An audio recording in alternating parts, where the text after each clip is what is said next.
অনেকদিন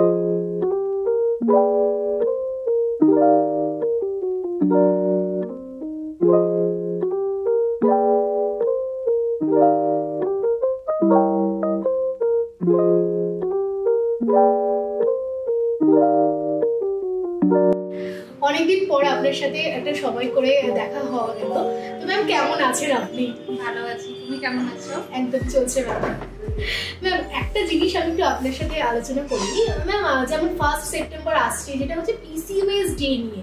মানে আপনাকে যখন পেয়েছি একটু আমি কিন্তু অন্যরকম একটু আজ গল্প করে নিই, ঠিক আছে ম্যাম? ব্যাপারটা হচ্ছে যে এই যে PCOS ডে ব্যাপারটা, এটা কিন্তু মানে যেটা আমি ছোটবেলা বা আমরা আগে কখনো এরকম ডে হিসেবে কিছু শুনিনি, যেরকম PCOS ডে বা কোনো ডিজিজ ওরিয়েন্টেড ডে। এই ব্যাপারটা কি, এটা কি নতুন করে হঠাৎ করে তৈরি কেন করা হলো? আসলে শর্মিষ্ঠা, আজকাল না পলিসিস্টিক ওভেরিয়ান সিনড্রোম এই ডিজিজটা খুব কমন হয়ে গেছে, অনেক মেয়েরা এটাতে ভুগছে। তাই জন্য PCOS ডে এটা আমরা পালন করি, যেখানে আমরা বেসিক্যালি পেশেন্ট অ্যাওয়ারনেস করতে চাই, পাবলিক অ্যাওয়ারনেস যাতে হয়, পেশেন্ট এডুকেশন যেন হয় এই বিষয়ে।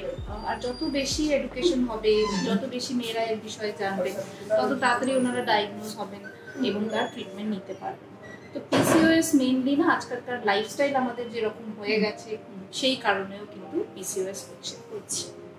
আচ্ছা, PCOS এর ফুল ফর্ম তো অনেকেই আমরা সবাই জানি যে পলিসিস্টিক ওভারিয়ান সিনড্রোম, কিন্তু এটা যদি একটু আমাকে ডিটেলসে বলে দেন যে পলিসিস্টিক ওভারিয়ান সিনড্রোমটা কার কার হতে পারে বা কেন হচ্ছে, কি কারণে বা কি ব্যাপারটা বিষয়? একদম, PCOS এর কারণে কিন্তু বন্ধ্যাত্ব হতে পারে। ইনফ্যাক্ট PCOS কিন্তু বন্ধ্যাত্বের প্রধান কারণ। যেটা প্রথমেই বলছিলাম যে PCOS এ হরমোনাল ইমব্যালেন্স হয়, তো সেই কারণে কি হয়, প্রত্যেক মাসে যেটা মেয়েদের শরীরে ওভিউলেশন হওয়ার কথা, মানে একটা ডিম পেকে ম্যাচিওর হয়ে বেরোয়, সেই জিনিসটা কিন্তু PCOS মেয়েদের হচ্ছে না, আর তার ফলে ওনাদের বন্ধ্যাত্ব হচ্ছে। তো অনেক পেশেন্ট আমার কাছে আসেন যারা PCOS রিলেটেড বন্ধ্যাত্বে ভুগছেন।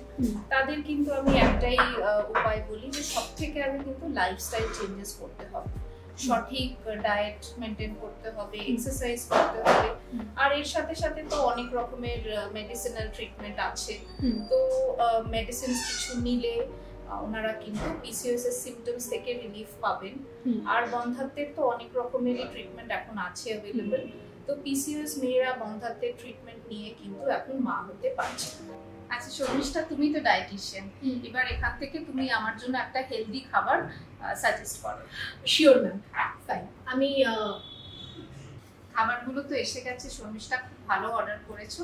তো এইগুলো দেখে একটা জিনিস জানতে চাই, PCOS মেয়েরা কিন্তু অনেক সময় জিজ্ঞেস করে এক্স্যাক্টলি ওদের কি খাওয়া উচিত আর কি অ্যাভয়েড করা উচিত। তো তুমি তো ডায়েটিশিয়ান, যদি একটু ভালো করে বলো যে PCOS ডায়েটটা কিরকম হওয়া উচিত। ওকে ম্যাম, প্রথমত PCOS এ কি খাওয়া যায় না সেটা নিয়ে একটু আমি আলোচনা করি।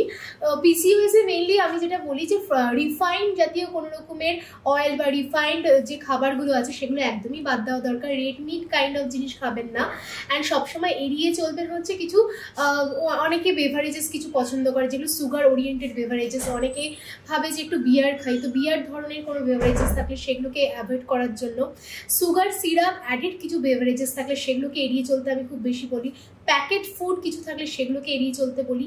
অ্যান্ড স্পেশালি একটা ব্যাপার আছে, আমরা অনেক সময় যখন আমরা সোশ্যাল মিডিয়ায় কিছু সার্চ করি, যেটা অনেক সময় এসে আমার পেশেন্টরা বলে যে ma'am milk and milk product তো বাদ থাকে PCOS এ, এটা নিয়ে আমি একটু কথা বলি ম্যাম।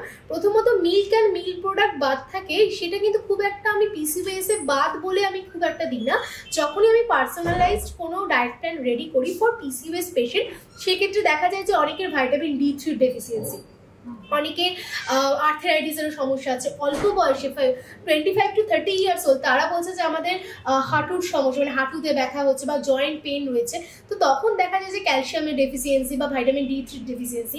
তো সেই ক্ষেত্রে পুরোপুরি আমি যদি milk and milk product omit করে দিই, সেক্ষেত্রে কিন্তু একটা সমস্যার কারণ, মানে PCOSও রয়েছে বাট বাদ বাকি এই সমস্যাগুলো রয়েছে, তখন মডারেট অ্যামাউন্টে মিল্ক অ্যান্ড মিল্ক প্রোডাক্ট দেওয়া যেতে পারে। তাই যারা পার্সোনালাইজড ডায়েট প্ল্যান ফলো করতে চাও সেখানে মিল্ক অ্যান্ড মিল্ক প্রোডাক্ট কিন্তু ইনক্লুড করা যায়। আর যারা একমাত্র কোনো ডায়েটই ফলো করতে চাও না, নিজের মতো করে লাইফ লিড করতে চাও, সেক্ষেত্রে কিন্তু মিল্ক অ্যান্ড মিল্ক প্রোডাক্টটাকে অমিট করতে হবে। এবার আসি ম্যাম আপনার প্রশ্নটা নিয়েই, যে কি কি খাওয়া যেতে পারে। স্পেশালি এখন ইয়াং জেনারেশনদের পিসিওএস কলেজ স্টুডেন্ট থেকে শুরু করে 14-15 বছর বয়স, মানে যবে থেকে আর কি পিউবার্টি স্টার্ট হলো তবে থেকেই দেখা যায় যে পিসিওএস এর সমস্যায় ভুগছে। তো স্পেশালি তারা একটু বাইরের খাবার দাবার পছন্দ করে। তো সেক্ষেত্রে যেমন আমি আজকে আমার একটা কিছু হেলদি অপশন, এই যে আজকে চায় ব্রেকে এসেছি সেখানে কিছু হেলদি অপশন আমি নিয়েছি, যেমন একটা আমি ফ্রুট চিকেন স্যালাড রেখেছি, যেখানে আমি টমেটো বেসিল স্যুপ রেখেছি, একটা স্মোক চিকেন রেখেছি। এগুলো মোটামুটি না আমরা যদি যাই যে রেস্টুরেন্টে যখন খেতে যাব পাজেল হয়ে পড়ি। স্পেশালি আমার গাইডলাইন্সে যারা থাকে তো তাদেরকে তো আমি গাইড করেই দিই যে রেস্টুরেন্টে গেলে কোন খাবারটা কত পোর্শনে খাবে না খাবে, এটা আমার পেশেন্টরা পার্টিকুলারলি পায়। বাট আমি ওভারঅল যদি বলতে চাই, যারা মনে করছেন যে অপশনস খুঁজে পাচ্ছি না, কি খাবো খুঁজে পাচ্ছি না, তারা এই ধরনের অপশনস কিন্তু ট্রাই করতে পারেন। এটা অনেকটা হেলদি অপশনস। স্পেশালি পিসিওএস যারা মেয়েরা রয়েছে, যারা পিসিওএস এ ভুগছো, তারা এই ধরনের ফুড কিন্তু তোমরা রেস্টুরেন্টে গেলে ট্রাই করতে পারো।